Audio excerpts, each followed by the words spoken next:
Buzz Williams. And, Coach, we've talked a lot about the margin for error in this conference. And this game, once again, a microcosm of that. How did you guys get the job done tonight?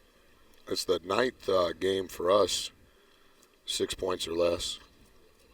And they've lost 11 in conference play, and 8 of them have been by 6 points or less. And I just think that that's I'm sorry to keep saying the same thing no matter when I talk to you. It's just the invisible line, and it's so nondescript that you don't know where it is, and that heightens the possession no matter what end you're on, because everything's so monumental. And I do think that we have a level of comfort in these sorts of games. In those 9 games, we're 7-2, but that's just how thin it is, and we're humbled by it all, incredibly thankful, incredibly grateful. That's 3 games. That's 3 games without Chris and what he gives us and the minutes he gives us, and trying to manage all of the things that are going on tactically and just this time of year in general, with the team's emotional and mental and physical being, how to manage all of that. I just think that it speaks to who our guys are, and I wish there was more to it. And like I told our guys, if there was an easier way to do it, we would have figured that out. But there is no trick. This is not the David Copperfield show. We're not in Vegas. You're going to have to earn it. And incredibly fortunate to have earned it. I asked you last night at the radio show, did you watch any of the NBA All-Star game? You said no. It was like, I'm looking at here at this first half, and nobody was missing. It was like there wasn't much defense getting played. What did you talk to the guys at halftime about? Because clearly the defense was better in the second half. I told the officials at Louisville, amidst the offensive performances by both teams, if any team gets 2 stops in a row, please just blow the whistle, and that's the game. And Pat Driscoll, the lead official tonight, I've known him. He's called games since I've been a head coach. And I said, hey, Pat, I was thinking about this. We're going to change the rules. The first team that gets 3 stops, that's the winner. And maybe you can catch the last flight home out of Roanoke. And I don't know if there was ever 3 stops in a row. What I said at halftime, Burnop, was, is there any way possible that you guys could tell me how I could help you defensively? We're playing every sort of defense known to man. We're changing ball screen coverages throughout. Can't really change personnel. There's no personnel to change. We can sub a guard in or out if you want to call Bibbs a guard. He's playing everywhere. But we were better defensively, and they were better defensively too. The whole thing is, again, tonight it was better, right? They only shot 10 more balls than we did. Somehow, I don't know if it's possible, but somehow we've got to change that, because that's, like I told them at halftime, we're just playing with fire. That's all we're doing. It's not July the 4th. All we're doing is playing with fire, because we're putting so much pressure on us offensively.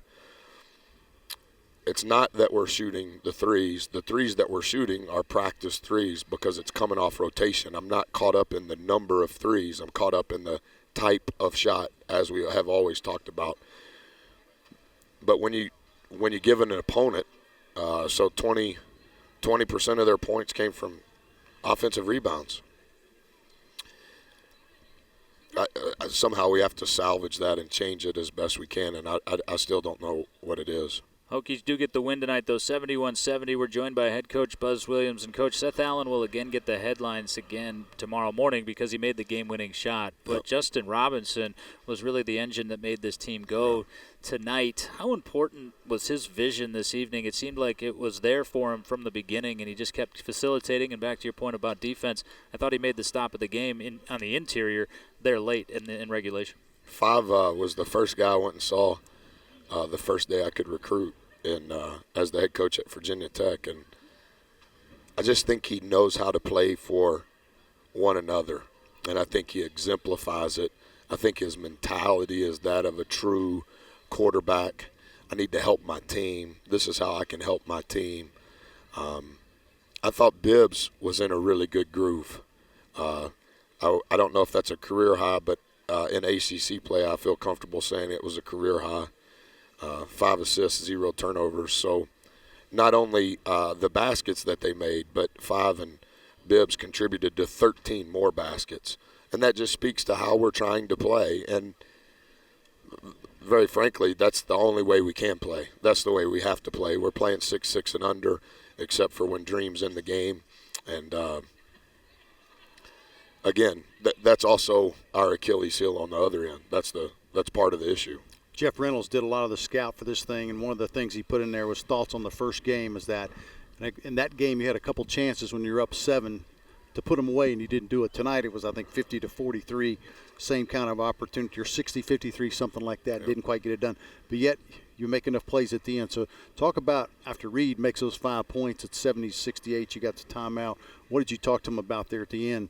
And was that kind of the shot that you thought you'd get? Well, we wanted the first best shot we could get. Didn't matter for 2 or 3. No, I didn't care. There was still plenty of time left to go in the game. And then the ball's deflected, and it's our ball on the side. Now it's short clock, and now we went back. There is no timeouts because we used our next to last timeout on the scrum down here, which was the right call by 5 that Ty came up with. But we went back to an original side out to get a quick shot with the floor spaced. Wasn't drawing up anything for a 3 specifically or a 2. Just wanted to get the floor spread as quick as possible and take the best first shot we could take and try to extend the game, right? Because we're down 2. So we need the game to last longer. And very fortunate there on the deflection to get the ball side out, and then obviously Seth with a huge shot. It seemed like you guys tried to protect Edemc with some zone looks when he was on the floor because you need those minutes from him. Clemson tried to exploit that and did so successfully. I ask because, again, going forward, personnel is so limited. Are there ways to get Dream to a level where he can give you more than 7 minutes? We need him to. The thing that he can do, number 1, he has size. Number 2, he can help us on the glass, and that's where we need the most help. And knock on wood, in the 3 games, we haven't had any foul issues. At some point, that's coming to us. And, in the days that we're able to have real practice, we try to mix and match the lineup because we can't just say that, well, everything's going to be fine. We got these 7 guys. We haven't had any stress relative to foul trouble yet. And, when Bibbs falls down, well, there's not a choice. And thankfully, and that's why I was telling our guys, hey, you can't get sick.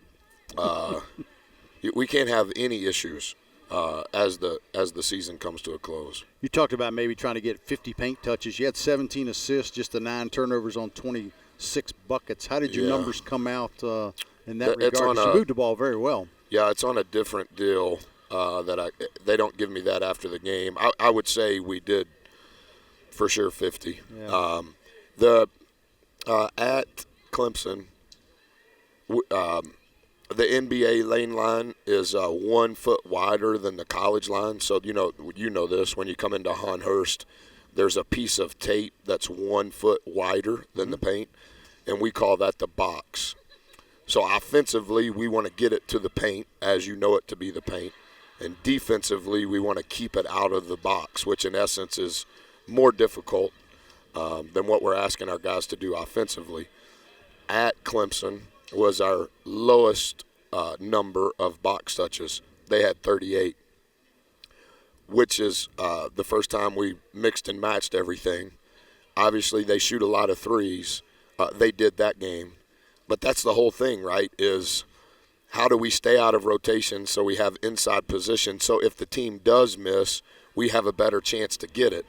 As soon as we get spread, particularly when they have a talented post player, Zach can't just stand dead behind, right? They're going to shoot 100%. So now all of a sudden our best rebounder has to front their best post player, and now when the shot goes up, Zach's not going to get it, So now there's more pressure on the remaining 4 on the floor to get it. And it's kind of whatever you say in the country, half one, dozen of the other, chicken or the egg type deal. I don't know. And we just keep mixing and matching, hoping that something, throw it up against the wall and we hope it sticks, and let's run this out until we try something else. Yeah, pick your poison and hope one's not cyanide for our conversation last night. We'll close with head coach Buzz Williams on this one following another thriller, 71-70 over Clemson. Coach, how exhilarating is it to be the leader of this family as they go through all of this? I'm just thankful, and I want to make sure I've been very cognizant through all of this that it doesn't just become about winning and losing, that it's not result-oriented. Because I think as I have grown up, and partly because my children are growing up, I want to make sure they're learning the lessons for their life. We're thankful we won, and basketball is fun, and basketball is what we do, but I don't want it to be who we are. And I think when you talk about family, there has to be some sort of fabric to that family that has much more depth and many more layers than just basketball. And so every opportunity, and all of those guys would tell you, and I know you guys know because you're around a lot, I let our staff do a lot of coaching, probably more than most. What I want to be is the chief energy officer. I'm the CEO of energy. And if we're being soft, I got it. I'll take over. I can draw up some plays, and I understand all of that, but there's so many things in the tenure since we've been here that they can learn from, and that will be beneficial to them as future husbands and future fathers and future workers.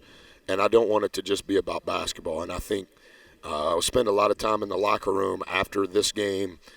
We had no energy against Georgia Tech after that game. The Notre Dame loss on the toughness plays that prevented us from winning that game. The same thing at Louisville, same thing against Virginia, same thing tonight. Because that's, in the end, I think that's how I will be held accountable. And I'm not trying to be Dudley Do-Right or holier than thou. I've got a long way to go myself, but I want to make sure they're learning. Coach, congratulations. Yeah. Have fun with Rock tonight. Yeah, now you get to go to the dentist. Now I get to go sit in the women's locker room for 4 hours. And you get to go to the dentist first. Yeah, they won't ask any good questions. Head coach Buzz Williams, as always, coming out to share his thoughts.